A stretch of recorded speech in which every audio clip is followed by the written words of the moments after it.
The screams tore through the longhouse like claws raking wood, sharp enough to wake the dead and send the thrall women scattering from their sleeping alcoves. Young Bjorn writhed on his furs, his small fists striking at invisible enemies, while terror poured from his throat in waves that made even the hardest warriors pause in their late-night drinking. The boy's pale hair clung to his sweat-soaked forehead as he fought demons that existed only behind his closed eyes, his thin body convulsing with each phantom blow he tried to land. Einar, the red jarl of the northern fjords, sat hunched over his drinking horn in the great hall, his weathered face twisted with shame and exhaustion. The boy's nightly torment had plagued the household for 3 moons now, ever since they had returned from the raid on the Frankish settlements. Wine and mead could not drown out the sound of his son's anguish, and the jarl's own sleep had become as fractured as broken ice on a spring river. The other warriors avoided speaking of it, their eyes sliding away whenever the screams began. But Einar could see the judgment in their faces. A jarl's son who shrieked like a wounded animal brought no honor to the bloodline. The thrall named Astrid crouched in the shadows of the kitchen alcove, her knees drawn to her chest as she listened to the chaos above. She had been taken from a Saxon village 2 summers past, her parents slaughtered before her eyes, and her younger siblings scattered like leaves in the wind. At 22 winters, she had learned to make herself invisible among the household slaves, keeping her auburn hair covered and her green eyes downcast to avoid drawing unwanted attention from the warriors. The thick woolen dress she wore had been patched so many times it resembled a quilt, and her hands bore the permanent stains of ash and lye from endless cleaning. The boy's screams crescendoed into something that sounded almost like words, a desperate plea in the old tongue that made the hair on Astrid's arms stand on end. She had heard fragments of his nightmares before, whispered confessions about blood and fire and the faces of the dying. The other thralls spoke in hushed tones about how young Bjorn had been present at the Frankish raid, how he had witnessed things no child should see, but they dared not speculate further, lest their words reach the jarl's ears. In this household, curiosity about the family's private matters could earn a beating or worse. Astrid's own nightmares had faded with time and hard work, but she recognized the particular quality of terror in the boy's cries. It was the sound of a mind trying to escape memories too heavy for a small soul to carry. She had made that same sound once, curled in the bottom of a raiding ship while her captors discussed her fate like men debating the weather. The difference was that she had been alone with her demons. While this child's torment echoed through a hall full of people who seemed powerless to help him. Above in the sleeping quarters, feet shuffled and voices murmured as the household stirred uneasily. Bjorn's nurse, an older thrall woman named Gerda, could be heard making soothing noises that seemed only to agitate the boy further. The sound of her voice always triggered something violent in him, sending his small fists flying at any female face that came too close. 3 different women had tried to care for him since his mother's death in childbirth 5 years prior, and each had been driven away by his inexplicable rage toward their gender. The jarl's heavy footsteps thundered across the wooden floor above, followed by his roaring voice demanding silence from the boy. This, too, was part of the nightly ritual. The increasingly desperate attempts to restore order through force and threats. The terror could not be conquered by a warrior's bluster, no matter how fearsome the man who wielded it. Einar the Red might command 100 ships and strike fear into the hearts of his enemies, but he stood helpless before his son's invisible wounds. Astrid found herself rising from her hiding place without conscious decision, her bare feet carrying her toward the ladder that led to the sleeping quarters. Something in the quality of the boy's latest scream had changed, becoming less fearful and more desperate, like an animal caught in a trap gnawing at its own leg.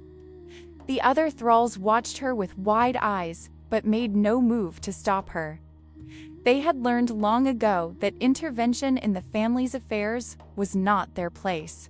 But they also knew that something had to change before the boy's madness infected the entire household. The sleeping quarters reeked of sweat and fear when Astrid reached the top of the ladder, her eyes adjusting to the dim light cast by a single oil lamp. Bjorn thrashed on his sleeping furs like a man possessed, his small face contorted with anguish, while Gerda cowered in the corner, her cheek bearing fresh scratches from his flailing hands.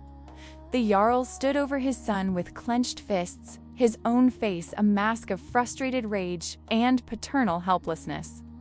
Neither adult seemed to know what to do with this small creature who fought battles in his sleep against enemies they could not see. The boy's eyes snapped open suddenly, wide and unfocused as they fixed on some horror visible only to him. His breath came in ragged gasps as he struggled to orient himself in the real world, but even consciousness offered no relief from whatever pursued him in his dreams. When his gaze fell upon Gerda's face, his expression twisted with familiar hatred, and his small hands curled into fists as if preparing for another assault. The pattern was always the same: nightmares followed by rage at any woman who dared to approach him. Astrid stepped forward into the lamplight, her heart hammering against her ribs as she prepared to break the most fundamental rule of her existence. Slaves did not insert themselves into their master's family problems, especially not when those problems involved the heir to the jarldom. But something deeper than self-preservation drove her toward the trembling child, a recognition that transcended the boundaries of social position. She had once been where he was now, lost in a darkness that seemed absolute and permanent. And she remembered with perfect clarity the desperate hunger for someone who might understand. The silence that followed her appearance stretched like a held breath, tension crackling through the air as 3 pairs of adult eyes fixed upon her presumptuous figure. The jarl's hand moved instinctively to his belt knife, his warrior's reflexes interpreting her approach as some form of threat. But young Bjorn's reaction was different, his head tilting with an expression of confused curiosity as he studied this new face that had appeared in his world of perpetual torment. For the first time in months, the hatred did not immediately flare in his pale blue eyes when he looked upon a woman. And that single moment of pause hung in the air like a promise of something that might yet be possible. The Saxon thrall moved with deliberate slowness toward the trembling child, her movements as careful and measured as a hunter approaching a wounded wolf. Bjorn's breathing remained labored, but his fists had unclenched slightly, confusion replacing the usual fury that blazed in his eyes whenever women drew near. Astrid could feel the weight of 3 adult gazes pressing down upon her shoulders, each heavy with different expectations and potential violence. The jarl's hand still rested on his knife hilt, while Gerda pressed herself further into the shadows, both waiting to see whether this unprecedented breach of protocol would end in salvation or disaster. Astrid sank slowly to her knees beside the boy's sleeping furs, maintaining enough distance that he would not feel cornered while positioning herself at his eye level. The technique had served her well with the frightened animals she had tended in her father's Saxon farmstead before the raiders came. That lifetime ago, when she had been someone other than a nameless slave. Fear and trauma created their own language, one that transcended words and required patience rather than force. The boy's pale eyes tracked her movements with the wary intensity of a creature that had learned to expect pain from every interaction. Young Bjorn's small frame still shook with the aftershocks of his nightmare, but the violent trembling was subsiding into something more manageable. His breathing gradually steadied as he focused on Astrid's face, perhaps finding something there that did not trigger the deep rage that seemed to consume him whenever other women appeared in his presence. She could see intelligence burning behind his confusion, a quick mind trapped inside a body too small to process the horrors it had been forced to witness. Whatever had broken him possessed specific triggers. and understanding those patterns might be the key to reaching the frightened child buried beneath layers of trauma. The jarl watched this unprecedented interaction with growing fascination, his warrior's mind recognizing tactical possibilities where others might see only mystery. 3 months of his son's torment had driven him to consider increasingly desperate measures, including the possibility of seeking help from the old women who practiced the forbidden arts beyond the village boundaries. A Saxon thrall offering relief from the boy's suffering was hardly the solution he had imagined. But Einar had learned to value results over expectations during his decades of raiding and warfare. If this foreign woman could succeed where others had failed, he would overlook the unconventional nature of her intervention. Astrid began to speak in low, soothing tones, weaving together fragments of Saxon lullabies her own mother had sung with Norse words she had learned during her captivity. The melody mattered more than the meaning, a gentle rhythm that seemed to catch the boy's attention and hold it. Her voice carried none of the desperate cheerfulness that the other women had tried, nor the sharp authority that men used when attempting to command him back to sanity. Instead, she offered something entirely different. The calm understanding of someone who had also walked through darkness and emerged on the other side. The boy's eyes began to drift closed as Astrid's soft singing filled the space around his sleeping furs. But they snapped open again whenever she paused, as if silence itself had become another source of terror. She adjusted her approach accordingly, maintaining the steady flow of sound while gradually shifting from song into whispered stories about brave Saxon warriors who had learned to face their fears. The tales were carefully chosen, featuring young heroes who had conquered not through violence, but through courage of a different kind. The strength required to keep living when death seemed preferable. Gerda remained frozen in her corner, afraid to move lest she break whatever spell the Saxon woman was weaving around the boy. In 3 months of caring for young Bjorn, she had never seen him respond to a female presence with anything other than immediate hostility. The old thrall had been prepared to endure his attacks as part of her duty, but watching him grow calmer under another woman's influence filled her with a complex mixture of relief and wounded pride. Her own lullabies and comforting words had only seemed to agitate him further. Yet this stranger achieved results within moments of her arrival. The jarl found himself studying the Saxon thrall with new interest, noting details he had previously overlooked in his general disregard for the household slaves. Astrid possessed a quality of stillness that suggested inner strength rather than submission, and her voice carried subtle authority despite her lowly status. Most importantly, she seemed to understand something about his son's condition that had escaped everyone else in the household. The boy's breathing was growing deeper and more regular, his small body finally beginning to relax for the first time in months. Astrid could sense the change in the boy's state of consciousness as he hovered on the edge of natural sleep rather than the nightmare-plagued unconsciousness that usually claimed him. His pale eyelashes fluttered against his cheeks, while his breathing settled into the steady rhythm of genuine rest. She continued her quiet storytelling, but gradually allowed the words to fade into humming, then into the barely audible sound of synchronized breathing. The child needed to know that someone would remain present during his vulnerable state, standing guard against the demons that haunted his dreams.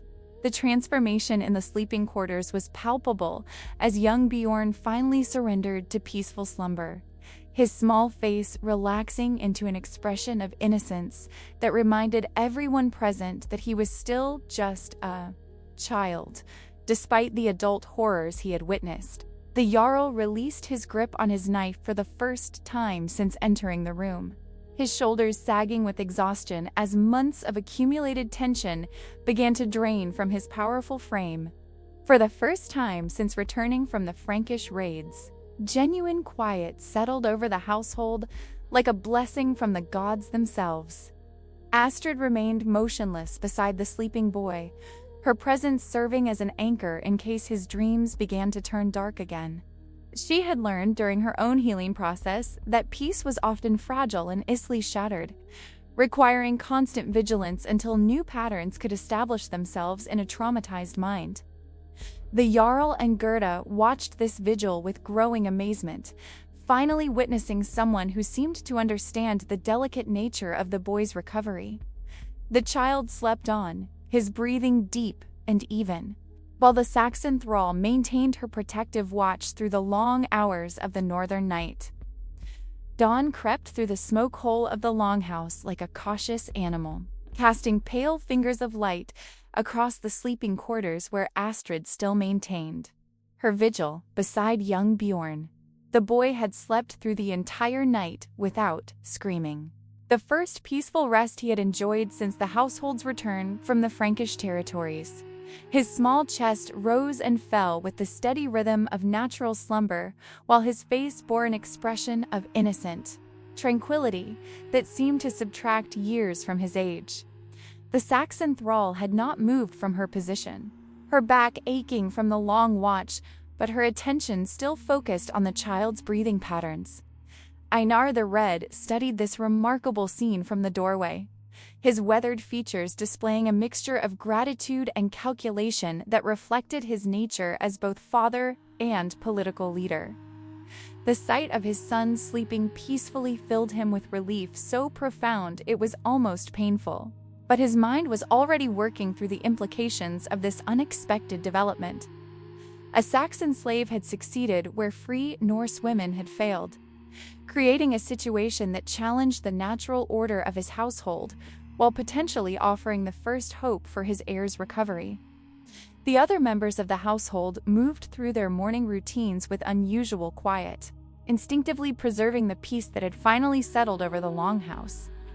Thralls and free servants alike cast curious glances toward the sleeping quarters, aware that something significant had shifted during the dark hours of the night. Word spread quickly through the lower ranks that the young master had slept without nightmares, though none dared speculate openly about the foreign woman who had somehow achieved this miracle.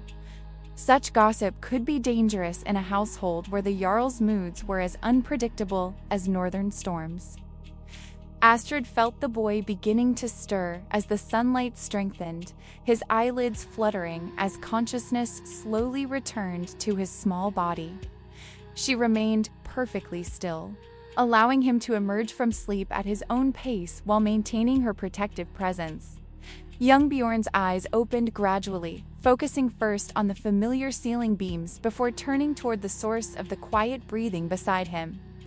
When he saw Astrid's face, his expression showed confusion rather than the explosive anger that usually greeted female faces in his vicinity, as if his mind was struggling to categorize this anomalous experience. The boy sat up slowly among his furs, his pale hair sticking up at odd angles while his blue eyes studied the Saxon woman with intense curiosity. Something fundamental had shifted in his perception during the night of peaceful sleep, creating space in his traumatized mind for new possibilities. Astrid met his gaze calmly, offering no sudden movements or overwhelming gestures that might shatter the delicate trust they had established in darkness. The silence between them stretched comfortably, filled with potential rather than the usual tension that characterized his interactions with women. Einar approached his son's sleeping area with careful steps, his own relief evident in every line of his powerful frame. The jarl had witnessed many remarkable things during his decades of raiding and warfare, but the sight of his boy waking peacefully from natural sleep struck him as nothing short of miraculous. He could see awareness returning to young Bjorn's eyes, the sharp intelligence that had always marked him as his father's son, despite his recent struggles with demons that no sword could vanquish.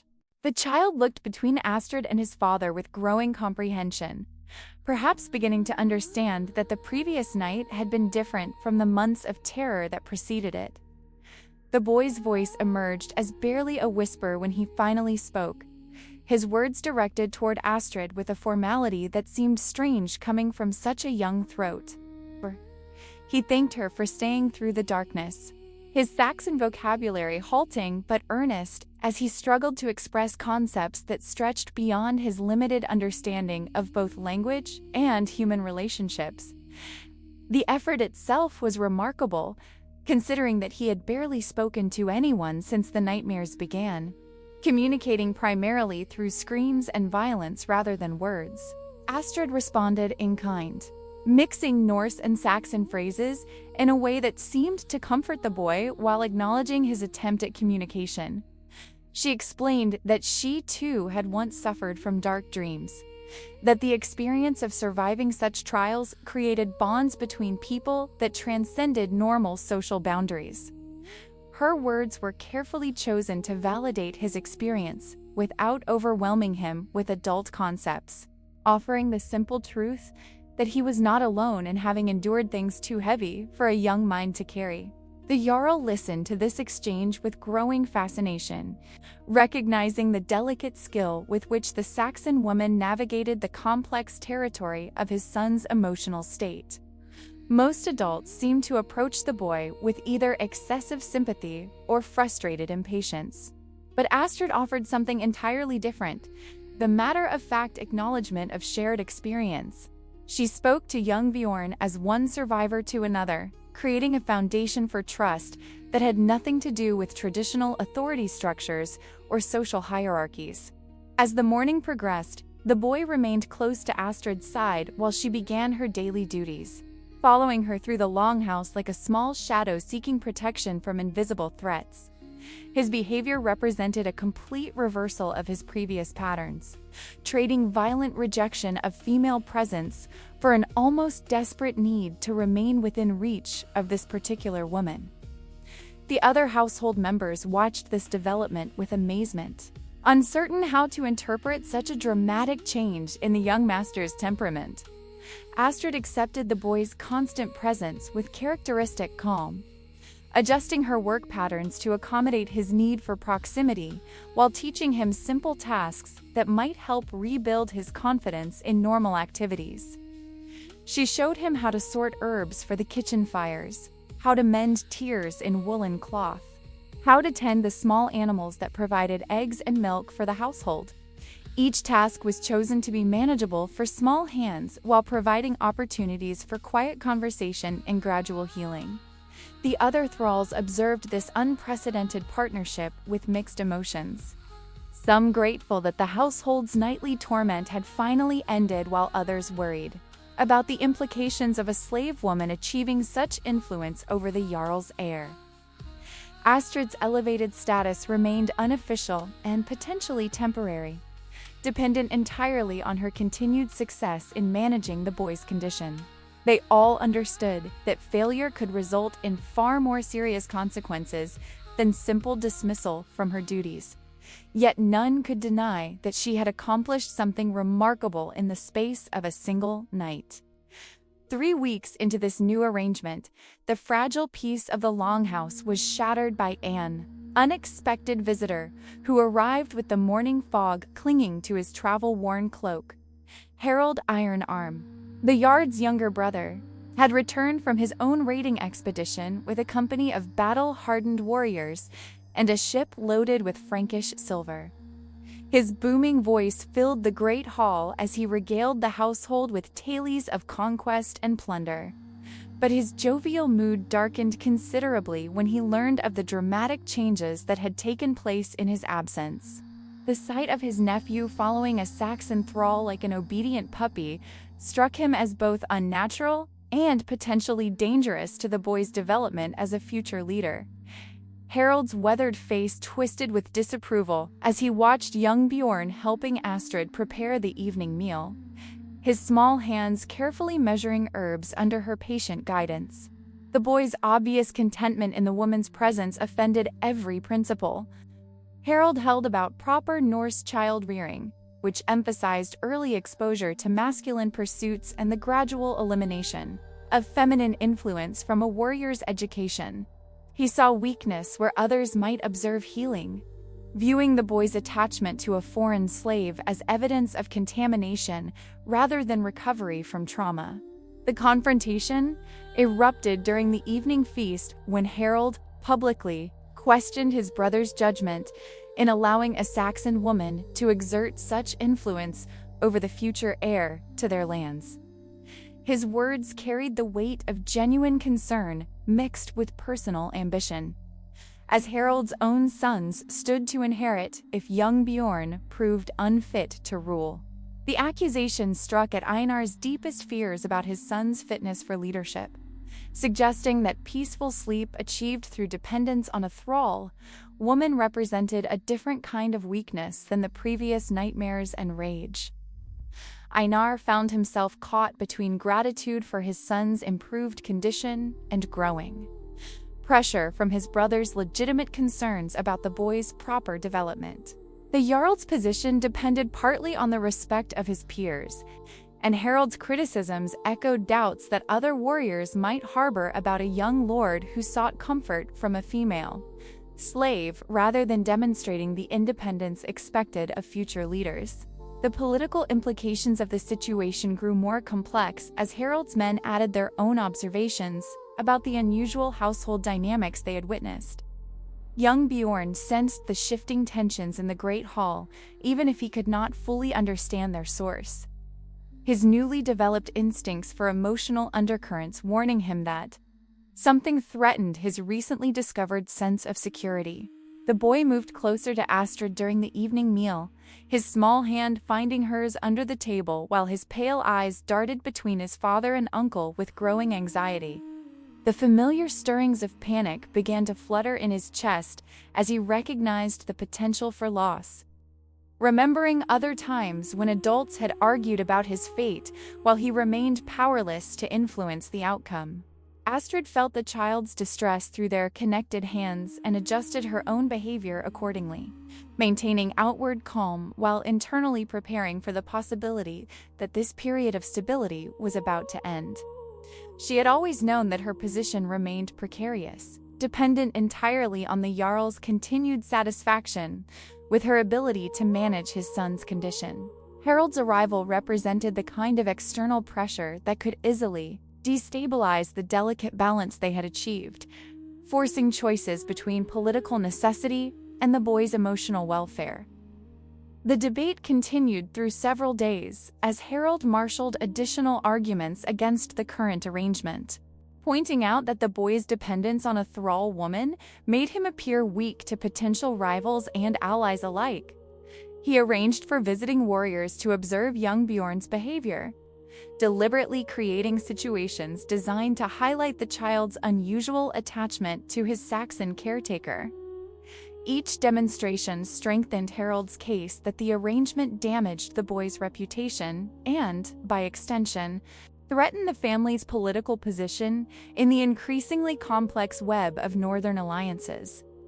During this period of mounting pressure, Astrid began to notice subtle changes in the boy's demeanor that suggested his uncle's presence was triggering memories of whatever traumatic events had originally caused his condition. Young Bjorn's sleep grew less peaceful, with occasional whimpers and restless movements that reminded everyone of the months of nightly terror that had preceded her intervention. The boy's appetite decreased while his tendency to remain close to Astrid intensified, as if he sensed that their time together might be limited and sought to store up as much comfort as possible against future loss. The breakthrough came when Harold made the mistake of questioning the boy directly about his attachment to the Saxon woman, demanding to know why a future jarl needed a foreign slave to help him sleep like a baby. Young Bjorn's response surprised everyone in the hall, his clear voice carrying across the assembled warriors as he explained that Astrid understood the dark dreams because she had survived the burning of her own village. His words revealed a sophisticated understanding of trauma and empathy that contradicted Harold's assumptions about the boy's weakness, demonstrating emotional intelligence that marked him as a potentially strong leader rather than a damaged child. The revelation shifted the dynamics of the argument as Einar, began to recognize that his son's relationship with the Saxon thrall might represent strength rather than weakness, teaching the boy lessons about leadership that traditional Norse education often overlooked. A ruler who could understand and address the suffering of his people possessed advantages that purely military prowess could not provide. Young Bjorn's ability to form meaningful connections across social boundaries and his emerging capacity for compassion might serve him well in the complex political landscape of the northern kingdoms. Harold's position weakened further when several of his own warriors expressed admiration for the boy's thoughtful responses to their questions. Recognizing intelligence and potential leadership qualities that contradicted the weakness Harold claimed to observe, the men spoke privately about young lords they had known who possessed great physical courage, but lacked the wisdom to inspire loyalty from their followers. They noted that Bjorn's unusual education might actually prepare him better for the challenges by rule than traditional warrior training alone.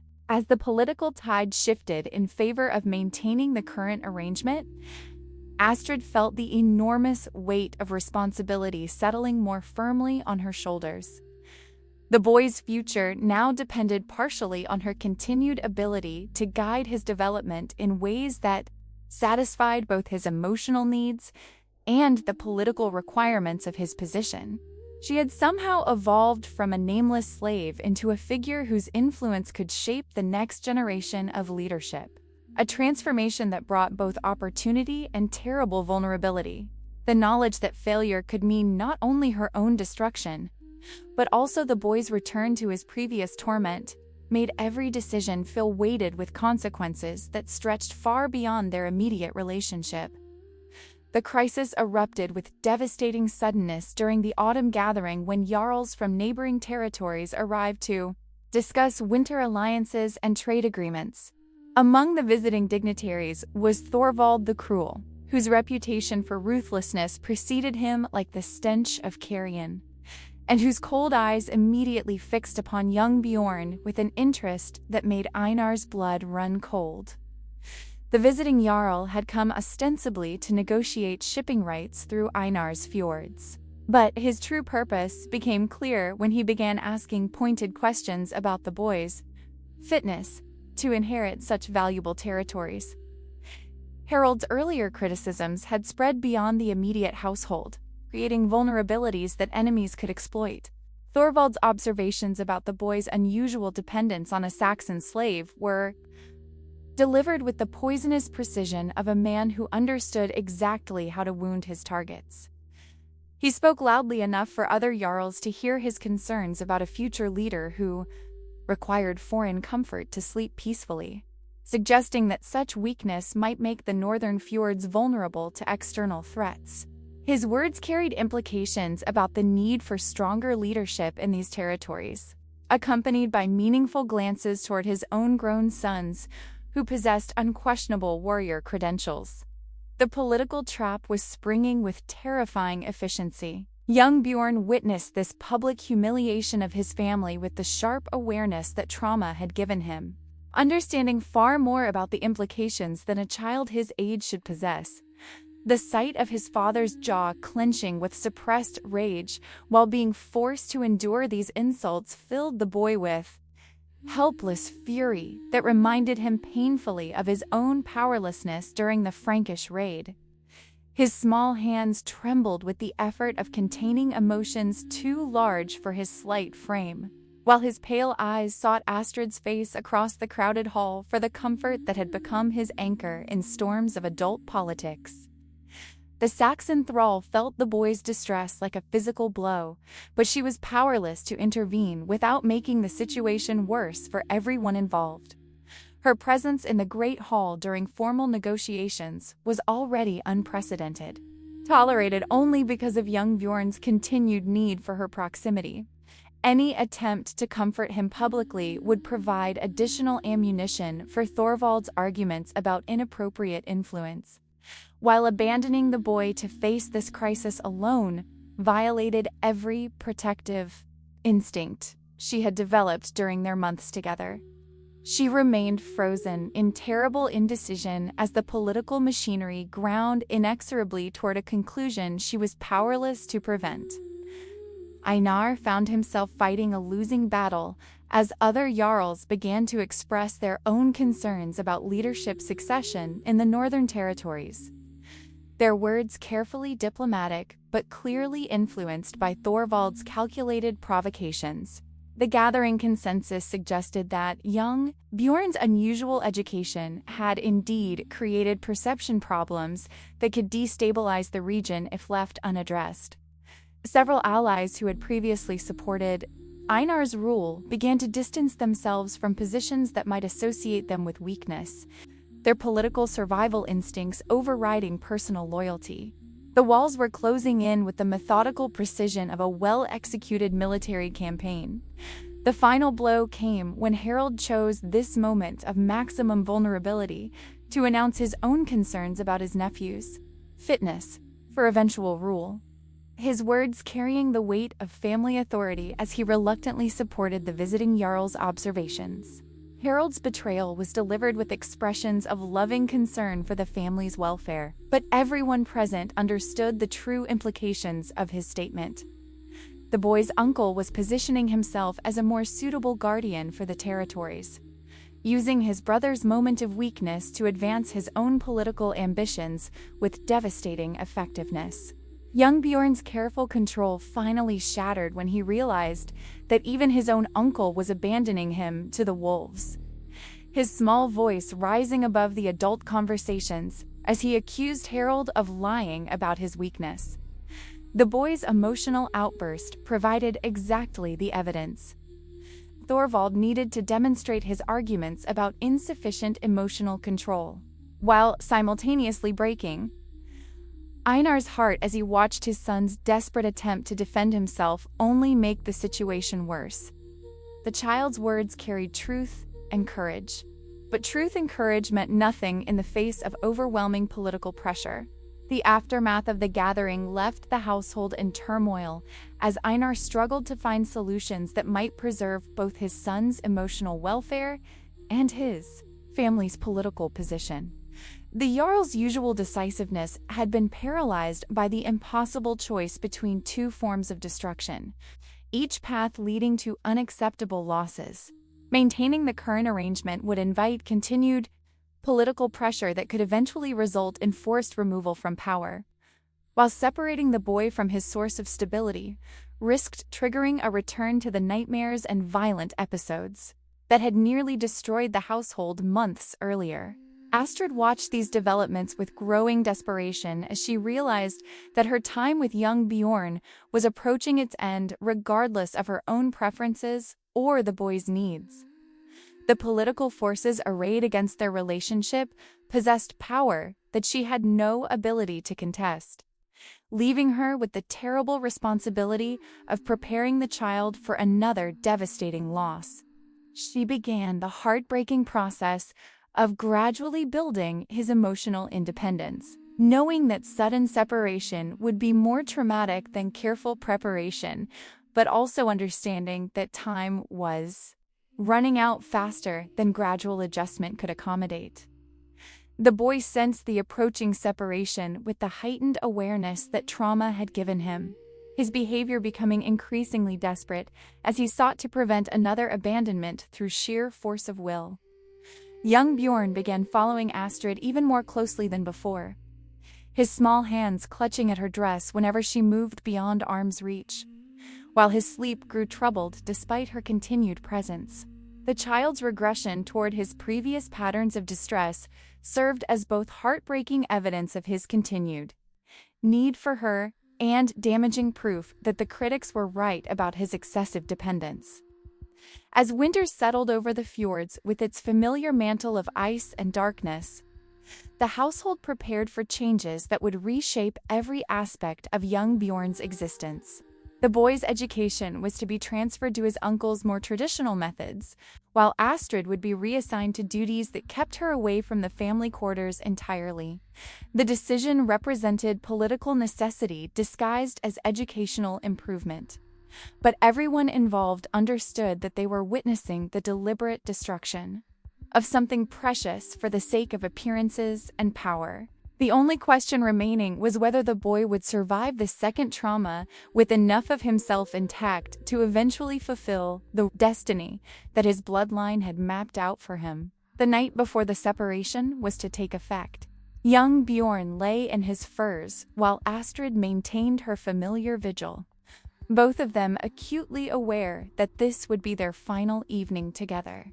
The boy's breathing remained steady, but his eyes stayed open, fixed on her face as if he could memorize enough details to sustain him through the dark times ahead. Neither of them spoke about the approaching dawn, but the weight of unspoken farewells filled the air between them with almost unbearable intensity.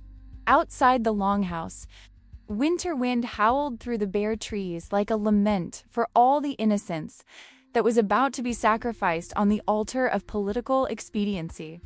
The Saxon thrall had made her decision during the darkest hours of that final night. When young Bjorn finally surrendered to exhausted sleep while tears still dampened his pale lashes, Astrid studied the child's face in the dying firelight, memorizing every detail of features that had become more precious to her than life itself, while her mind worked through the desperate plan that had crystallized during weeks of watching the political walls close in around them. She possessed nothing of value in the traditional sense, no silver or weapons or political connections. But she had learned during her years of captivity that sometimes the most powerless people could achieve the impossible through sheer determination and careful timing. Dawn brought Harold Ironarm to collect his nephew for the beginning of his new education, the man's weathered face displaying satisfaction poorly disguised as reluctant duty. Young Bjorn submitted to his uncle's authority with the mechanical obedience of a child who had learned that resistance only brought additional pain. But his pale eyes never left Astrid's face as Harold explained the improved arrangements that would make him strong enough to rule their lands. The boy's silent accusation cut deeper than any sword, as he was led away to begin a life that would deliberately exclude the one person who had understood his nightmares. The household settled into new routines, designed to erase all traces of the previous arrangement, with Astrid reassigned to work in the dairy sheds, where her contact with the main family would be minimal. The other thralls watched her relegation with mixed feelings, some relieved that the disruption to normal hierarchies was ending, while others wondered whether the child would survive this forced separation from his protector. Harold's educational methods emphasized traditional masculine pursuits and the systematic elimination of what he termed feminine weakness, approaches that had produced generations of successful warriors but had never been tested on a traumatized child. Young Bjorn's deterioration began within days of the separation, though Harold dismissed the initial symptoms as natural adjustment difficulties that would resolve once the boy accepted his new circumstances. The nightmares returned with redoubled intensity, accompanied by violent episodes that targeted anyone who attempted to comfort him during his darkest moments. Harold interpreted these reactions as evidence that his nephew had been coddled too much and needed firmer discipline to develop proper emotional control. The boy's suffering was reframed as necessary medicine rather than recognition that the cure was killing the patient. Einar watched his son's regression with growing horror, torn between political necessity and paternal instinct as the child who had briefly emerged from his shell retreated deeper into darkness than ever before. The jarl's own sleep became fractured as young Bjorn's screams once again echoed through the longhouse. But Harold's constant presence made any reversal of policy impossible without admitting complete failure of judgment. The visiting jarls had departed with expressions of satisfaction about the improved educational arrangements, leaving Einar trapped by the very political considerations that had forced this crisis. The breakthrough in Astrid's desperate plan came when she realized that traditional escape was impossible, but transformation might still be achievable. During her years of slavery, she had learned that identity could be fluid for those with nothing left to lose. and that sometimes the most effective disguise was hiding in plain sight rather than running toward distant horizons. The solution required sacrificing everything she had been in order to become something entirely different. A metamorphosis that would either save them both or destroy her completely in the attempt. The old woman who lived beyond the village boundaries had been whispered about for years, her knowledge of herbs and healing arts making her useful enough to tolerate despite suspicious connections to the old ways that predated Christian influence. Astrid sought her out during the dark moon, bringing the few precious items she had managed to save from her previous life as payment for services that could not be purchased with normal currency. The crone's milky eyes studied the young Saxon woman with interest that suggested she understood exactly what was being requested and why such desperate measures had become necessary. The transformation required 3 days of preparation, during which Astrid consumed bitter draughts that purged her system of everything except iron determination, while the old woman worked changes that would make the thrall unrecognizable to anyone who had known her before. The process was agonizing in ways that transcended physical pain, requiring the deliberate destruction of identity in order to create space for something new to emerge. When the ordeal finally ended, the Saxon slave named Astrid had ceased to exist, replaced by an elderly Norwegian woman whose weathered features and bent posture suggested decades of hard living in the harsh northern climate. The new arrival at the jarl's household introduced herself as Sigrid the Wise, a traveling healer whose reputation for treating difficult cases had supposedly brought her north in search of work during the brutal winter months. Her timing seemed providential, as young Bjorn's condition had deteriorated beyond Harold's ability to manage, with the boy's violent episodes threatening to injure others in the household and his screaming fits lasting for hours without relief. Harold's pride prevented him from admitting failure, but practical necessity forced him to accept help from someone whose expertise might succeed where traditional methods had failed. Sigrid the Wise approached the traumatized child with methods that seemed entirely different from those employed by the departed Saxon thrall, yet achieved remarkably similar results in terms of calming his nighttime terrors. She spoke to him in the Old Norse tongue with accent patterns that suggested origins in the remote mountain valleys, her manner combining maternal authority with the kind of mystical knowledge that commanded respect rather than suspicion. Harold found no grounds for complaint about this arrangement since the healer represented traditional Norse wisdom rather than foreign contamination. Young Bjorn's response to the new caretaker puzzled everyone in the household except the boy himself, who recognized something familiar in the old woman's gentle touches and the particular rhythm of her storytelling voice. His improvement under Sigrid's care was rapid and dramatic, vindicating Harold's claims that proper Norse methods produced superior results to foreign approaches. The child's nightmares receded while his appetite returned, and his violent episodes stopped entirely as he formed an appropriate attachment to a respectable elderly woman whose presence enhanced rather than diminished his masculine development. The success of this new arrangement satisfied all the political requirements that had made the previous situation untenable, allowing Einar to breathe freely for the first time in months, while Harold basked in vindication of his educational theories. Visiting jarls would find nothing to criticize in a boy who received guidance from a wise woman of their own people, while young Bjorn's obvious contentment demonstrated that traditional methods could indeed address even the most challenging behavioral problems. The household settled into rhythms that pleased everyone involved, though none suspected that their satisfaction rested on foundations more complex than they could possibly imagine. The deception held firm through the long winter months as Sigrid the Wise established herself as an indispensable member of the household, her knowledge of traditional remedies and ability to manage young Bjorn's condition earning respect from even the most skeptical warriors. Harold publicly praised the wisdom of replacing foreign influence with proper Norse guidance, using the boy's continued improvement as evidence of his superior understanding of child-rearing methods. The irony of his satisfaction remained invisible to everyone except the child. He would learn to keep certain knowledge locked away in the deepest chambers of his heart where adult politics could not reach. Young Bjorn flourished under this new arrangement in ways that satisfied all external observers while creating private spaces for the relationship that truly mattered to continue in disguise. Sigrid taught him traditional skills like reading runes and understanding the medicinal properties of local plants. Lessons that enhanced his education while providing opportunities for the kind of gentle guidance that had originally healed his traumatic wounds.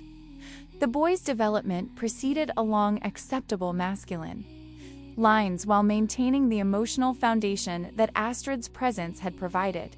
Though the constant need for concealment added layers of complexity that required careful navigation, the crisis erupted during the spring gathering when Thorvald the Cruel returned with specific questions about the mysterious healer who had achieved such remarkable success with the jarl's problematic son. His inquiries carried the weight of suspicion rather than casual curiosity, suggesting that rumors had reached him about the convenient timing of Sigrid's arrival and the almost supernatural effectiveness of her methods. Harold's boastful pride in the traditional solution had attracted exactly the kind of attention that threatened to expose the deception to scrutiny. It could not survive. Thorvald's investigation began subtly with questions about Sigrid's background and the specific techniques she employed to manage the boy's condition, inquiries that seemed reasonable given her remarkable success where others had failed. His men began making discreet inquiries among the household staff about details of the healers, daily routines, and any unusual aspects of her interactions with young Bjorn. The web of lies that protected their secret started showing strain under systematic examination, with small inconsistencies beginning to accumulate into patterns that suggested something more complex than the simple story they had constructed. The breakthrough came when one of Thorvald's warriors recognized certain mannerisms in Sigrid's movements that reminded him of a Saxon thrall he had glimpsed during previous visits. Similarities too specific to be coincidental, despite the dramatic differences in appearance and supposed background. His observation was reported to Thorvald with the kind of gleeful malice that characterized men who enjoyed destroying the happiness of others, providing the evidence needed to confirm suspicions that had been growing throughout the investigation.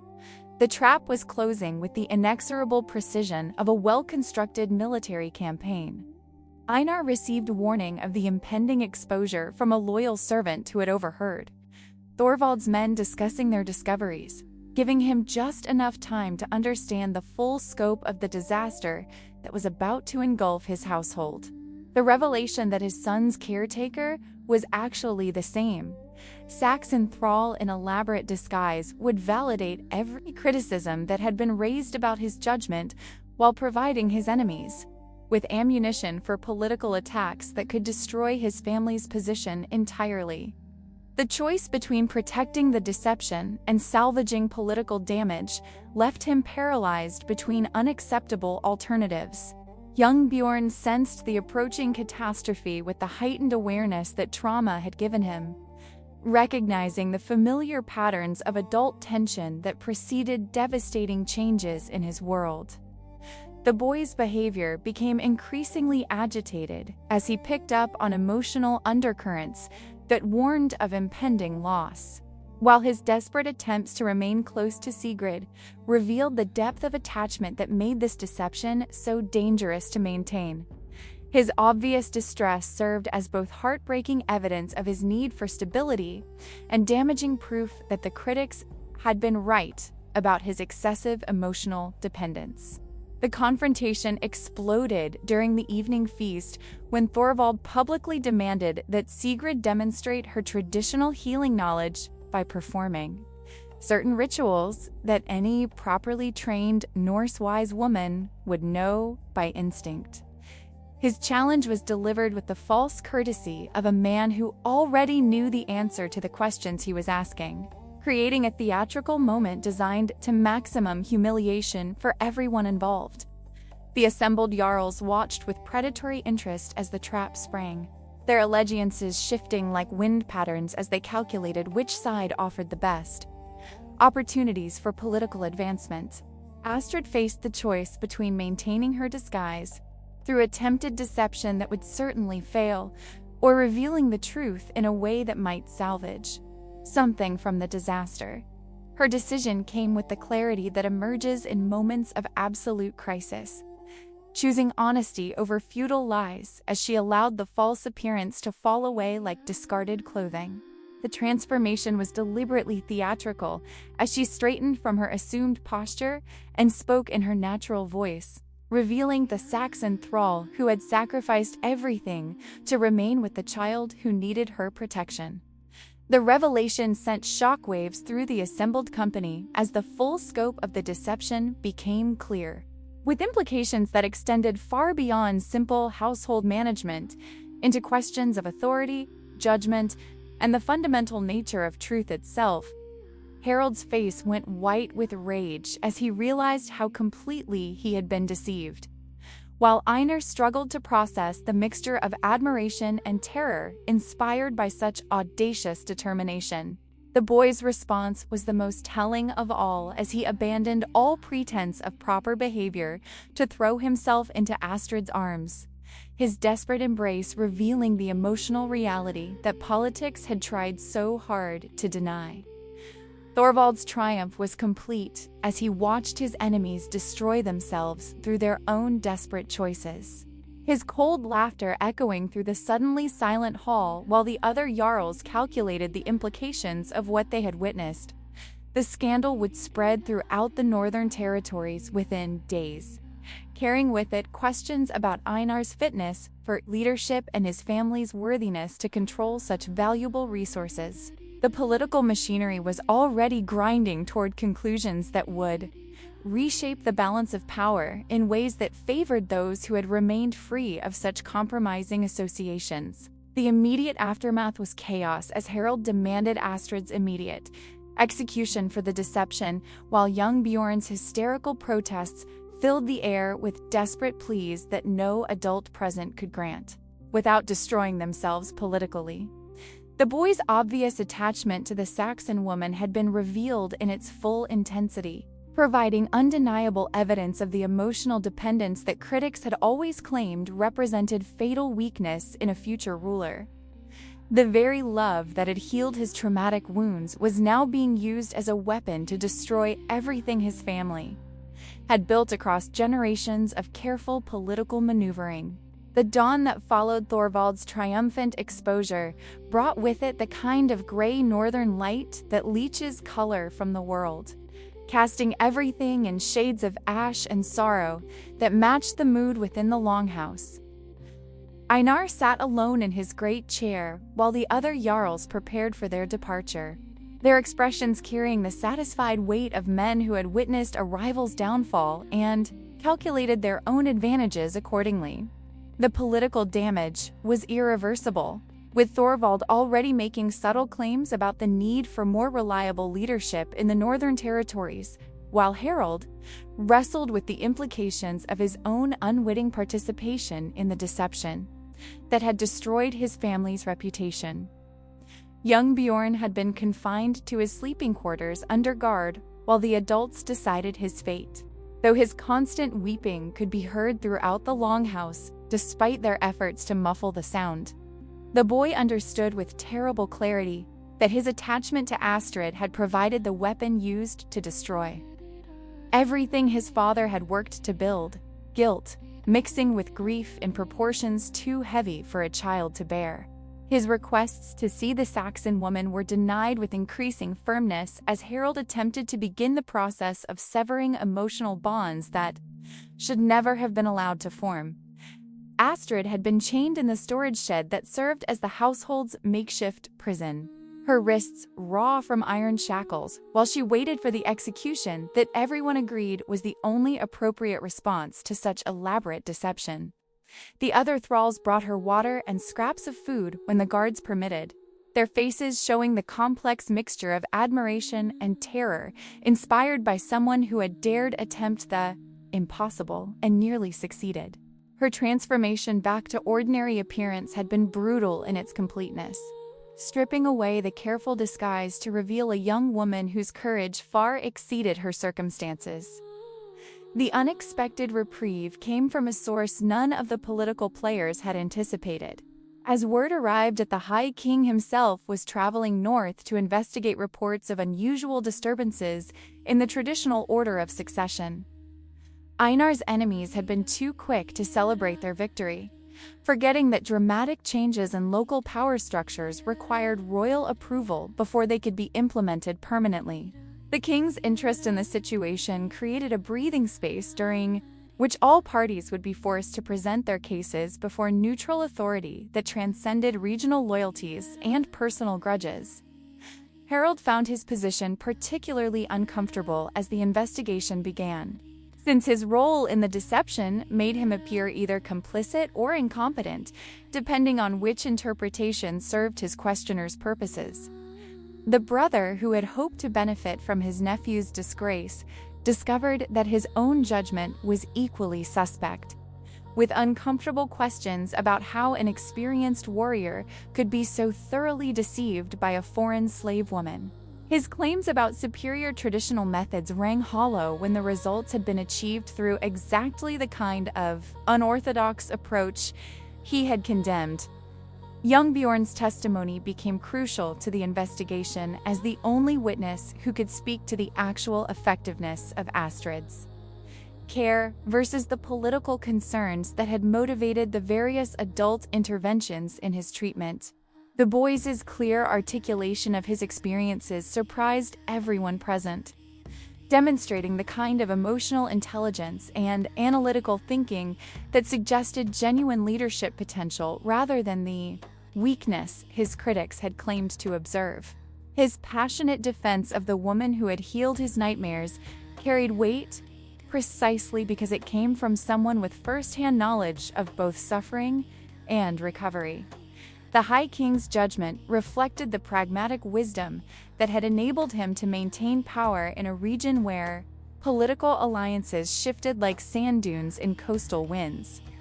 Rather than focusing on the deception itself, he examined the results that had been achieved and the underlying relationships that had made such desperate measures seem necessary. His questions probed deeper than surface appearances to explore the fundamental issues of leadership, loyalty, and the responsibilities that rulers owed to those under their protection, regardless of social status or political convenience. The resolution came in the form of a royal decree that acknowledged both the impropriety of the deception and the effectiveness of its results, creating a solution that satisfied legal requirements while preserving the essential relationship that had proven beneficial to all parties. Astrid's status was formally elevated from thrall to free servant, with specific responsibilities for young Bjorn's continued education and emotional development, a position that granted legal protection while maintaining appropriate social boundaries. The arrangement represented a compromise that allowed everyone to claim partial victory while addressing the fundamental issues that had created the crisis. Thorvald's disappointed rage at being denied complete triumph was carefully managed through grants of additional trade privileges that compensated for his lost opportunity to destabilize the region's power structure. Harold's rehabilitation required public acknowledgement of his errors in judgment coupled with renewed commitment to supporting his brother's rule rather than undermining it through personal ambition. The political balance was restored through a complex web of obligations and incentives that left the existing hierarchy intact while addressing the legitimate concerns that had motivated the various challenges. Young Bjorn's future was secured through an educational plan that incorporated both traditional warrior training and the unconventional emotional development that had proven so crucial to his recovery from trauma. Astrid's role in this process was formally recognized while being carefully defined to prevent future accusations of inappropriate influence or political manipulation. The boy would grow up with access to the healing relationship that had saved him while also receiving the kind of masculine education that would prepare him for eventual leadership responsibilities. The years that followed saw the gradual fulfillment of the High King's wisdom as young Bjorn developed into exactly the kind of leader the Northern Territories needed during an increasingly complex political era. His early trauma and unconventional healing had taught him empathy and emotional intelligence that complemented traditional warrior skills, creating a combination of abilities that proved remarkably effective in managing the diverse challenges of rule. The boy who had once screamed away his knights became a man who could understand and address the suffering of his people with compassion grounded in personal experience. Astrid aged gracefully in her formal role as the young jarl's advisor and confidant.